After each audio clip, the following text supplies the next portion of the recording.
Middle east संकट पर IGOM समूह की बैठक। रक्षा मंत्री राजनाथ सिंह की अध्यक्षता में यह बैठक सुबह 10:30 बजे IGOM की बैठक होगी। तो आपको बता दें कि मिडिल ईस्ट का जो संकट है और फिलहाल आगे क्या करना है, इसको लेकर ये जो बैठक है जो बस अब से कुछ ही देर बाद यानी 10:30 बजे होने वाली है। रक्षा मंत्री राजनाथ सिंह की अध्यक्षता में बैठक होगी। मिडिल ईस्ट संकट पर IGOM की जो बैठक है वो होने वाली है सुबह 10:30 बजे IGOM की बैठक होगी। जिस तरह से हम सभी को पता है कि जो मिडिल ईस्ट के हालात है और जो तनाव है वो फिलहाल कम होने का नाम नहीं ले रहा है। इसके बाद वैश्विक स्तर पर इसका बुरा असर पड़ रहा है।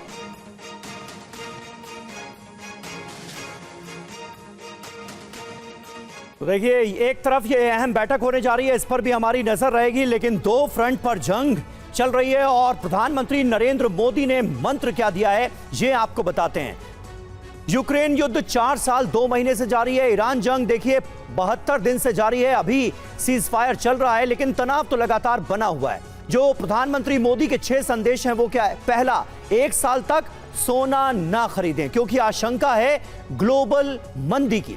दूसरा, पेट्रोल डीजल का कम से कम इस्तेमाल करें। ये मैसेज देते हुए भारत के प्रधानमंत्री नजर आ रहे हैं। फिलहाल विदेश यात्रा से भी बचें, जो भारतीय हैं वो विदेश यात्रा से बचें। खाने के तेल में कमी लाएं, जो खाने का तेल इस्तेमाल किया जा रहा है उसको भी कम से कम यूज करें। स्वदेशी इस्तेमाल करें। मेक इन इंडिया पर वो जोर देते हुए नजर आ रहे हैं। एक अहम बात उनकी तरफ से की गई, कोरोना काल की याद दिलाते हुए कि वर्क फ्रॉम होम का सिलसिला हमें दोबारा शुरू करना चाहिए। ये अपने आप में एक बहुत इंपॉर्टेंट बात जो उनकी तरफ से कही गई। मकसद समझिए, अर्थव्यवस्था को मजबूत बनाए रखने की कोशिश है। दो फ्रंट पर चल रही जंग का जो असर है उसे कम से कम किया जाए, ये मोटिव नजर आ रहा है। युद्ध काल में लंबे समय की तैयारी करता हुआ भी भारत दिखता है। आइए अब आपको सुनवाते हैं पीएम मोदी ने देश को संदेश क्या दिया है। आज जो संकट है उसमें हमें विदेशी मुद्रा बचाने पर भी बहुत जोर देना होगा, क्योंकि दुनिया में पेट्रोल डीजल इतना ज्यादा महंगा हो गया है, पहले से कई गुना ज्यादा कीमतें बढ़ गई है। तो हम सबका दायित्व है कि पेट्रोल डीजल की खरीद पर जो विदेशी मुद्रा खर्च होती है, पेट्रोल डीजल बचाकर हमें वो मुद्रा भी बचानी है। इसके लिए हमारे छोटे छोटे प्रयास भी देश की बहुत मदद कर सकते हैं। गोल्ड यानी सोने की खरीद एक और पहलू है जिसमें विदेशी मुद्रा बहुत अधिक खर्च होती है। एक जमाना था जब संकट आता था, कोई युद्ध होता था तो लोग देश हित में सोना दान दे देते थे। आज दान की जरूरत नहीं है, लेकिन देश हित में हमको ये तय करना पड़ेगा कि साल भर तक घर में कोई भी फंक्शन हो, कोई भी कार्यक्रम हो, हम सोने के गहने नहीं खरीदेंगे, सोना नहीं खरीदेंगे। हमने कोरोना के समय में वर्क फ्रॉम होम की, ऑनलाइन मीटिंग्स की, वीडियो कॉन्फ्रेंस की, ऐसी अनेक व्यवस्थाएं विकसित की और हमें आदत भी हो गई थी। आज समय की मांग ऐसी है कि उन व्यवस्थाओं को हम फिर से शुरू करें तो वो देश हित में होगा। तो जो मौजूदा आर्थिक दबाव इस वक्त देखने को मिल रहा है मिडिल ईस्ट की क्राइसिस की वजह से, उसके बाद प्रधानमंत्री की अपील और प्रधानमंत्री मोदी की पेट्रोल डीजल के कम इस्तेमाल और सोना ना खरीदने की अपील पर राहुल गांधी ने एक्स पर पोस्ट भी किया है। जनता को बताना पड़ रहा है क्या खरीदे और क्या ना खरीदे। राहुल गांधी ने कहा यह उपदेश नहीं, नाकामी के सबूत हैं। प्रधानमंत्री हर बार जनता पर जिम्मेदारी डाल देते हैं, जवाबदेही से बचने के लिए जनता पर जिम्मेदारी डाली जा रही है। राहुल गांधी का ये पोस्ट आपको दिखा रहे हैं। प्रधानमंत्री ने पेट्रोल डीजल के कम इस्तेमाल की अपील की है। प्रधानमंत्री ने 1 साल तक सोना ना खरीदने की भी अपील की और इसी को लेकर जवाब में राहुल गांधी का यह पोस्ट।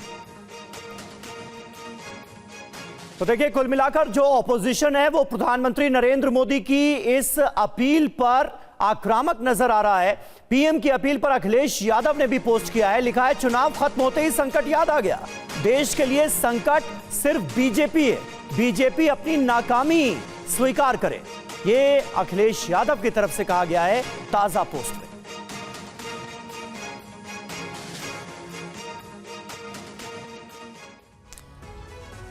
और चलिए अब आपको बताते हैं कि प्रधानमंत्री मोदी की 5 बड़ी बातें और उसके मायने क्या हैं। ये एक एक कर आपको बता रहे हैं। आप देखिए, पहली बात क्या कही गई अपील के तौर पर कि 1 साल तक सोना ना खरीदा। अब इसके मायने आप समझिए। सोने पर सालाना 6 लाख करोड़ का जो खर्च है वो आता है। इसके बाद साथ ही साथ 2025 और 26 में जो खर्च हुआ वो था 6.40 यानी कि 6,40,000 करोड़ रुपए का जो खर्चा है वो आया और इसका जो विदेशी मुद्रा भंडार है उस पर भी असर पड़ता है। मायने यह कि अपील से विदेशी मुद्रा बचाने की लगातार जो कोशिश है वो मौजूदा संकट को लेकर महसूस की जा रही है। दूसरी अपील, पेट्रोल डीजल बचाए, कारपूलिंग करें। इसके मायने आप फटाफट देखिए। होर्मुज स्ट्रेट बंद होने से क्रूड जो है वो 50% तक महंगा हो चुका है। जो 70 के आसपास था प्रति बैरल वो अब $100 प्रति बैरल को क्रॉस कर गया है। और समझिए, भारत 85 से 90% बाहर से ही अपना जो क्रूड ऑयल की जो आयात है वो करता है। इसके अलावा जल्द ये खर्च 17 लाख करोड़ पहुंच सकता है, इसका भी अनुमान लगाया गया है, क्योंकि जो कीमतें हैं वो बहुत ज्यादा हो रही है कच्चे तेल की। अब तीसरी अपील क्या है? विदेश यात्रा से बचा जाए, कम से कम अगले 1 साल तक ऐसा ना किया जाए। मायने क्या है? 2023-24 में खर्च कितना हुआ विदेशी यात्रा पर? 2,72,000 करोड़ का जो खर्चा है वो हुआ। तो ये 3 अपील और इसके जो मायने हैं वो हमने आपको समझाए।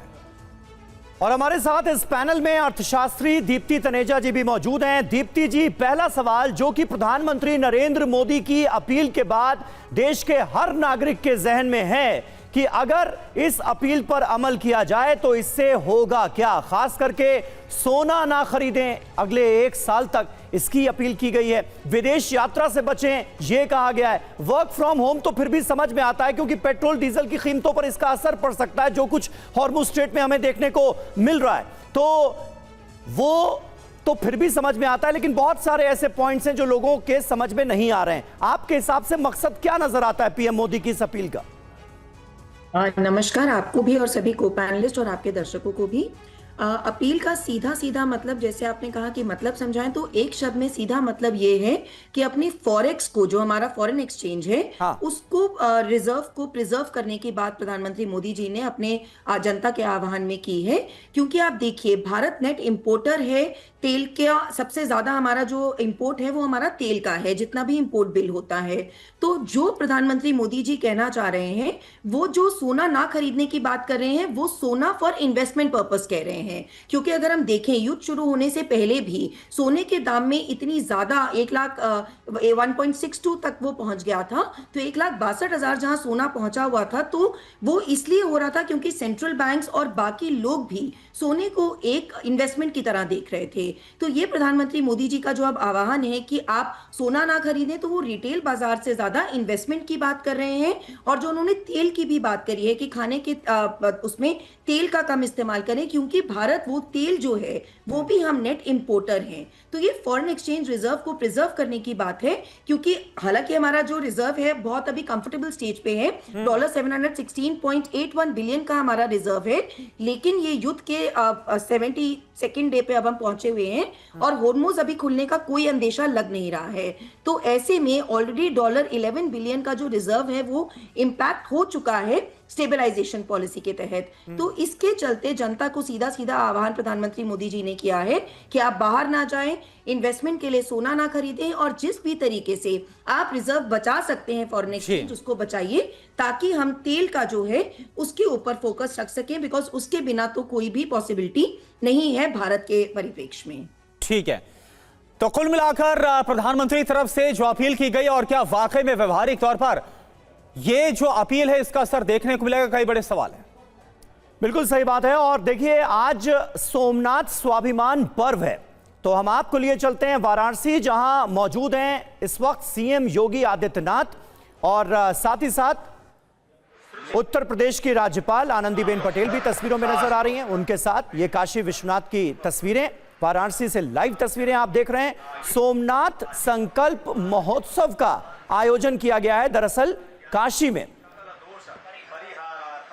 देशेस्मिन् प्रदेशेस्मिन् च सुख शांति सौमनस्यता अभिवृद्ध्यर्थं श्री काशी विश्वेश्वर सांब सदाशिव कृपा प्रसाद प्राप्त्यर्थम अद्य दिवसे यथालब्ध उपचारैः पूजनं करिष्ये।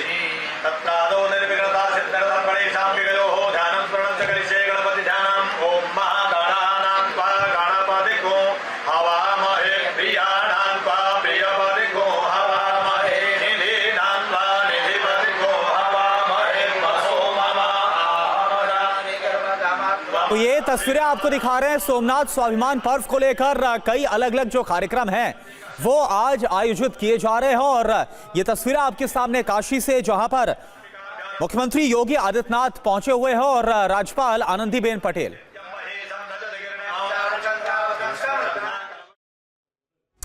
और चलिए एक बार फिर से हम बात करते हैं जो प्रधानमंत्री की तरफ से अपील की गई है, खास तौर पर जो वैश्विक स्तर पर जो एक मौजूदा हालात और जो एक आर्थिक संकट देखने को मिल रहा है। और नितिन सर, मैं आपसे जानना चाहूंगा, यह अपील तो प्रधानमंत्री की तरफ से की गई है, लेकिन क्या आपको लग रहा है कि एक तरीके से इस अपील में इंडिकेशन भी और जो मौजूदा हालात आप देख पा रहे हैं बतौर एक्सपर्ट भी, क्या आपको लगता है कि हाल फिलहाल में जो मिडिल ईस्ट का मसला है वो सुलझ सकता है? और अगर ये और ज्यादा लंबा बरकरार रहा तो इस अपील में एक संकेत भी छुपा हुआ है, इंडिकेशन भी छुपा हुआ है कि बहुत जल्द देश में भी जो इसका असर है वो लोगों पर नजर आ सकता है।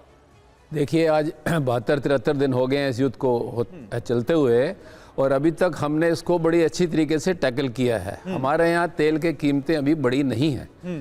440 रुपए का लीटर पेट्रोल मिल रहा है पाकिस्तान में इस समय, और बाकी कंट्रीज़ में भी अगर आप देखें, ऑस्ट्रेलिया में, बाकी जगह उनकी सबकी कीमतें बढ़ाई गई हैं। लेकिन हर एक चीज़ की लिमिट है। जैसा कि भी कुछ समय पहले बताया गया, हमारा जो इंपोर्ट का बिल है 30% तकरीबन जो है उसमें ऑयल आता है, और उसके बाद में नंबर 2 पर आते हैं James and jewellery including gold, क्योंकि घर घर में हम सोना रखते हैं। सेंट्रल बैंक्स तो खरीद ही रहे हैं, हम लोग भी खरीदते हैं सोना, हम तो उसको भी इंपोर्ट करते हैं। इसलिए फॉरेन करेंसी को बचाने के लिए और हमारी करेंसी की वैल्यू बढ़ी रहे, ये उन्होंने किया है।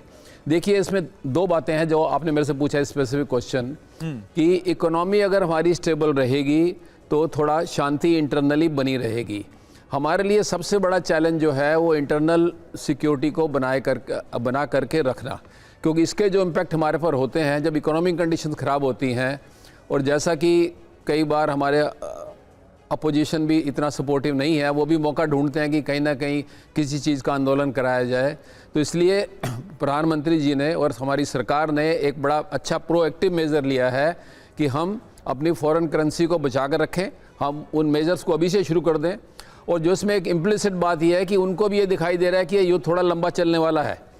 देखिए, जो आप स्पेसिफिकली पूछ रहे थे, 3 ऑप्शंस हैं अमेरिका के पास में इस समय। या तो आज विड्रॉ कर ले एकदम से ह्यूमैनिटेरियन ग्राउंड पे कि जी ह्यूमैनिटेरियन है, मैं युद्ध नहीं करूंगा।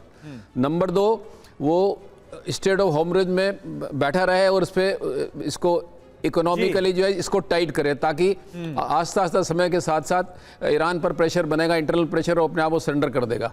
और तीसरा है कि वो बड़ा युद्ध कर दे, जिसमें उसका अपना भी बहुत नुकसान है। तो जो सेकंड ऑप्शन के चांसेस ज़्यादा हैं कि जिसमें ज़्यादा समय लगेगा और वो ईरान को मजबूर करेगा कि वो किसी तरह का सरेंडर करे या डील करे उनके साथ में। बिल्कुल। और सर फिलहाल तो अभी जो स्थिति नजर आ रही है, एक दूसरे को जो शर्तें हैं वो भेजी जा रही हैं, जो बातें हैं वो अलग अलग तरीके से भेजी जा रही हैं, लेकिन ऐसा साफ नजर आ रहा है कि अभी कहीं पर भी बात बनती हुई नजर नहीं आ रही, यानी तनाव जो क्राइसिस है वो खत्म होता हुआ नजर नहीं आ रहा। और इस बीच एक बड़ी खबर और बताएं आपको, ईरान युद्ध को लेकर यह बड़ी खबर है। होर्मुज में नेटो की एंट्री से ईरान भड़क चुका है। ईरान की ब्रिटेन और फ्रांस को वार्निंग, चेतावनी। होर्मुज में अमेरिका को मदद करना भारी पड़ जाएगा। ब्रिटेन और फ्रांस को ईरान की तरफ से कहा गया, होर्मुज में ब्रिटेन और फ्रांस तैनात ना करे अपने युद्धपोत। यह ईरान की तरफ से सीधी वार्निंग। किसी हमले का जवाब ईरानी सेना देगी तो ये ईरान की तरफ से कड़े शब्दों में यह कहा गया है। तो होर्मुज में नेटो की एंट्री के बाद ईरान भड़क चुका है।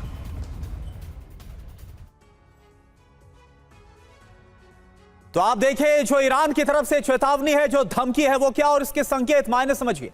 अमेरिका की मदद अगर की स्ट्रेट ऑफ होर्मुज में तो भारी पड़ जाएगा। इसका संकेत क्या है कि नेटो से अब सीधी जंग क्या संभव है, क्योंकि जो ब्रिटेन और फ्रांस है, खबर यह कि वो अपने वॉरशिप भेज रहे हैं। ईरान की अगली धमकी, जवाबी हमलों के लिए फिर तैयार रहे नेटो कंट्रीज। संकेत यह है कि ब्रिटेन और फ्रांस के युद्धपोत टारगेट पर रहने वाले हैं। अगर उन्होंने ऐसा किया, ब्रिटेन फ्रांस का दखल ईरान बर्दाश्त नहीं करेगा, यह धमकी में है। संकेत यह कि होर्मुज में ग्लोबल वॉर का जो खतरा है अब वो बनता हुआ नजर आ रहा है, यानी जो क्राइसिस, जो हालात है और ज्यादा गंभीर हो सकते हैं। अमेरिकी नाकाबंदी गैर कानूनी है, ब्लॉकेट से और ज्यादा युद्ध भड़केगा। जो स्ट्रेट ऑफ होर्मुज में ब्लॉकेट तैयार किया गया अमेरिका ने। अब बड़ी बात आप समझिए, होर्मुज में नेटो की एंट्री से वर्ल्ड वॉर की आशंका, अभी तक आपने देखा कि नेटो दूर था, लेकिन नेटो की एंट्री होती है तो विस्तार होगा। बड़ी बात यह है कि होर्मुज में फ्रांस की एटमी क्षमता वाली जो नेवल फ्लीट है वो यहां पर मौजूद है। तो देखिए, फ्रांस और ब्रिटेन का इन्वॉल्वमेंट जिस तरह से बढ़ता जा रहा है वो भी ईरान के लिए एक मैटर ऑफ कंसर्न है और ईरान इसे लेकर चिंतित है। पूरी कोशिश की जा रही है ताकि इनकी इन्वॉल्वमेंट को रोका जा सके, ये अमेरिका के साथ ना आए। और वहीं ईरान की धमकी पर मैक्रों का बयान आ गया है, होर्मुज में युद्धपोत तैनात करने का प्लान नहीं है। ये देखिए, मैक्रों ने रिएक्ट किया है, फ्रांस यूके तैनात नहीं करेंगे युद्धपोत, ये मैक्रों ने कहा है। तो मैक्रों के बयान में एक तरह की सफाई भी सीधे तौर पर नजर आती है ईरान के आक्रामक रुख के बाद। और हमारे साथ मनीष झा मौजूद हैं। मनीष, किस तरह से आप इस डेवलपमेंट को देख रहे हैं? एक तरफ ब्रिटेन और फ्रांस जैसे देश कुछ आगे बढ़ने की कोशिश करते हुए भी दिखते हैं, अमेरिका के साथ है नहीं लेकिन इनडायरेक्टली साथ आने की कोशिश करते हुए भी दिखते हैं, और ईरान के इस आक्रामक रुख के बाद मैक्रों का यह बयान कि नहीं हम युद्धपोत नहीं तैनात करने जा रहे हैं। हो क्या रहा है? देखिए, सबसे बड़ी बात यह है कि यह संकट बहुत बड़ा है और अगर होर्मुज संकट को सच में उसका निदान चाहते हैं तो सबसे पहले फ्रांस या कोई भी मुल्क जो है उसको मीठी मीठी बातें करने से बचना होगा। ऐसा नहीं चलेगा कि आप या तो ईरान को सहलाते रहें या फिर ट्रंप से थोड़ा रूठते रहें और लेकिन ट्रंप के पक्ष में भी कुछ कुछ बयान देते रहें। होर्मुज संकट बहुत ज़्यादा गहराता इसलिए जा रहा है क्योंकि बाकी दुनिया जो कि पूरी तरह से प्रभावित है वो ईरान और अमेरिका पर वो दबाव नहीं डाल पा रही है जो उन्हें डालना चाहिए था कि भाई तुम दोनों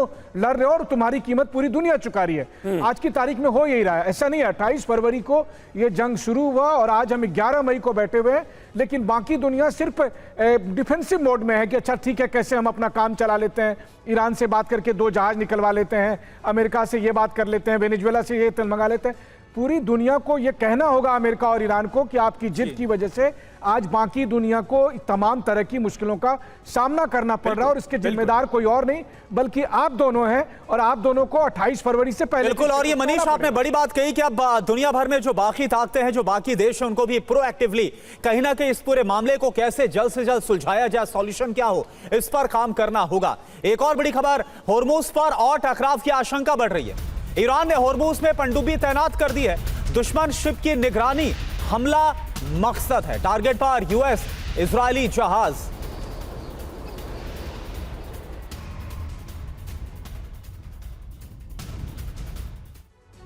तो देखिए, यहां पर जिक्र हो रहा है ईरान के बड़े ऑपरेशन का जिसकी तैयारियां शुरू हो गई हैं। ईरान का ऑपरेशन डॉल्फिन क्या है आपको बताते हैं। बड़ी खबर क्या है, होर्मुज स्ट्रेट में नए सिरे से जंग की आशंका है। ईरान ने गल्फ डॉल्फिन सबमरीन तैनात की।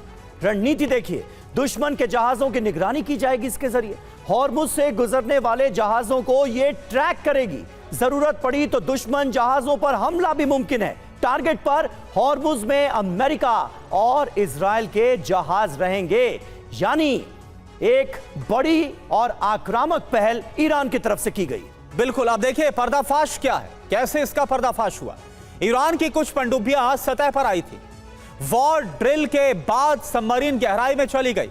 तो ये जो फिलहाल देखा जा रहा है डिप्लॉयमेंट, वो ईरान की तरफ से कुल मिलाकर जो हालात है, क्राइसिस है, वो और ज्यादा गंभीर होते जा रहे। दूसरी तरफ जो बातचीत है, वार्ता है, इसको लेकर भी कोशिशें हो रही हैं। महेश सचदेवा सर, एक बात मुझे बताइए, हालिया बयान जो ताजा बयान है वो डोनाल्ड ट्रंप की तरफ से आया, जो पेशकश की गई ईरान की तरफ से कि ठीक है, जो सबसे बड़ा मसला इस वक्त अमेरिका के लिए वो है संवर्धित यूरेनियम ईरान का। तो ईरान ने बोला ठीक है, हम इसका एक हिस्सा डाइल्यूट कर देंगे, कुछ हिस्सा एक थर्ड कंट्री, एक थर्ड जो देश है वहां पर हम भेज देंगे। लेकिन इसके बावजूद, यहां तक करने के बावजूद अमेरिकी राष्ट्रपति बोल रहे हैं कि मैं खुश नहीं हूं। तो फिर अगर यह रुख बना रहेगा तो क्या आपको हालात बनते नजर आ रहे हैं? जी, इसमें अमेरिका के राष्ट्रपति ने जो कहा है उसका ईरान ने प्रतिकार किया है और कहा है कि वो अमेरिका के राष्ट्रपति को खुश करने के लिए कुछ कहने के लिए मजबूर नहीं है। हाँ। और उनके बयान ईरान के हित के लिए हैं। तो जाहिर है कि दोनों पक्षों के बीच में एक बड़ा ही मौलिक मतभेद पैदा हो गया है और इस मतभेद को दूर करने के लिए उनके पास यथाउचित साधन अभी नहीं है, सिवाय इसके कि चीन का हस्तक्षेप स्वीकार करे अमेरिका। लेकिन इसमें भी, जैसा पहले अंक में हम कह चुके हैं, इसमें भी काफ़ी दिक्कतें आ रही हैं।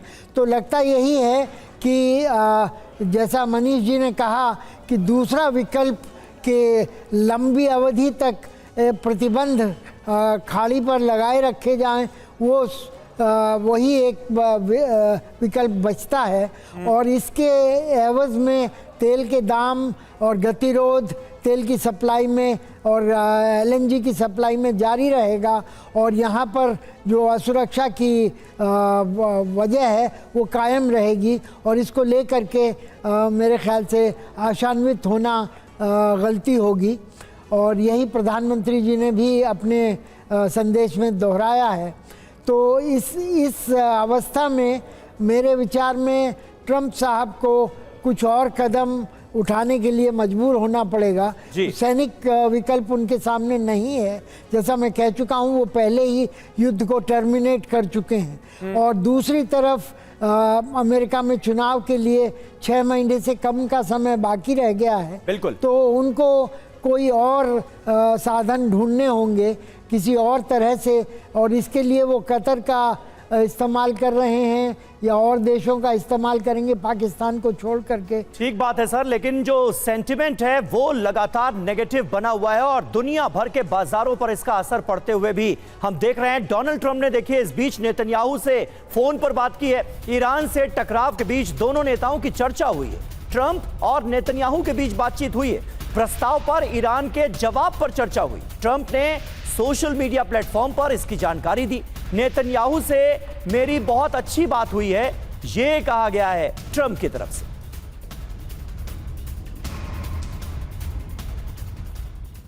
तो ईरान युद्ध पर ट्रंप और नेतन्याहू के बीच में जो बातचीत हुई है, क्या जानकारी है? ट्रंप ने क्या कहा है? ईरान युद्ध मेरा बिजनेस, किसी और की ये नहीं है, ये ट्रंप की तरफ से कहा गया। शांति वार्ता, डील या कोई फैसला सिर्फ हमारा ही होगा। मतलब आप समझिए, इजराइल को ज्यादा दखल नहीं देना चाहिए, यानी इस बातचीत में दो टूक कह दिया गया है। सवाल क्या है कि अमेरिका ने इजराइल को साइडलाइन कर दिया है इस पूरे मामले में, या फिर अमेरिका को लगता है कि इजराइल से ही मुसीबत और बढ़ रही है? टकराव की वजह क्या है? ट्रंप कूटनीति, बातचीत का रास्ता खुला रखना चाहते हैं, क्योंकि हमने देखा कि इजराइल का रुख लगातार बहुत आक्रामक है। टकराव की वजह यह भी कि नेतन्याहू ईरान के खिलाफ सख्त कार्रवाई चाहते हैं। और हमारे साथ अर्थशास्त्री दीप्ति जी भी मौजूद हैं। दीप्ति जी, देखिए लगातार जिस तरह के स्टेटमेंट सामने आ रहे हैं और डोनाल्ड ट्रंप के रुख के तो कहने ही क्या, प्रस्ताव को उन्होंने खारिज किया। दुनिया भर के शेयर मार्केट पर इसका असर पड़ा है। भारतीय शेयर बाजार भी गोता खाते हुए नजर आ रहे हैं और प्रधानमंत्री नरेंद्र मोदी की ये अपील कि आप क्या करें क्या ना करें? क्या कहीं ना कहीं बाजार का जो पूरा सेंटिमेंट है उसे प्रभावित करती हुई नजर आ रही? तो आम निवेशकों को सलाह ऐसे में क्या होगी? आगे क्या होने वाला है? किस वक्त के लिए तैयार रहा जाए? देखिए, अगर ये युद्ध नहीं थमता है, युद्ध इन द सेंस अगर फाइनल इसके लिए अभी तो क्योंकि सीजफायर है, फाइनल इसका कोई डिसीजन नहीं आता है और स्पेसिफिकली होर्मुज को लेकर अगर जो सप्लाई चेन है वो रिस्टोर नहीं होती है तो आगे आने वाला सेंटिमेंट डेफिनेटली अभी डिप्रेस्ड ही रहेगा। मार्केट्स अभी भी आज सुबह भी इसको रेड में ही खुली हैं और इसका सीधा इम्पैक्ट क्योंकि जो तेल है उसके ऊपर तो जाता ही जाता है, उसके अलावा बहुत सारा कमोडिटी ट्रेड भी जो है वो होर्मुज से गुजरता है। अगर हम इसका सीधा सीधा कंपैरिजन देखें तो एक ये थंब रूल की तरह माना जाता है कि 10% ऑफ क्रूड ऑयल या ब्रेंट ऑयल का जितना भी प्राइस इंक्रीज होता है तो उससे 0.4 to 0.6% इन्फ्लेशन पे असर आता है और जो इन्फ्लेशन बढ़ती है और उतना ही नेगेटिव असर आता है ग्रोथ पर। तो अभी भारत कोई ग्रोथ को लेकर भी डिफरेंट फोरकास्ट आ रहे हैं, उसका भी मार्केट सेंटिमेंट डिप्रेशन वैल्यू ही देगा और साथ ही साथ जो ये तेल को लेकर जो करंट अकाउंट डेफिसिट जो बढ़ता है वो भी सीधा डेफिसिट जो है उसको बढ़ाएगा, जिसका भी सीधा असर फॉरेन एक्सचेंज पे पड़ेगा। इसलिए बिल्कुल सही बात है, बिल्कुल सही बात है। और अब न सिर्फ अमेरिका, इजराइल, ईरान बल्कि पूरी दुनिया पर इसका असर पड़ना शुरू भी हो गया है। देखिए, डोनाल्ड ट्रंप प्रस्ताव को खारिज करते हैं और क्रूड ऑयल की कीमतें $105 प्रति बैरल तक पहुंच जाती हैं और भारतीय प्रधानमंत्री की यह अपील कि आप क्या करें क्या ना करें ताकि अर्थव्यवस्था भारत की जिस दौर से गुजर रही है कम से कम उसे स्टेबल रखा जा सके। बहुत बहुत शुक्रिया आप सभी का हमारे साथ इस बातचीत में जुड़ने के लिए।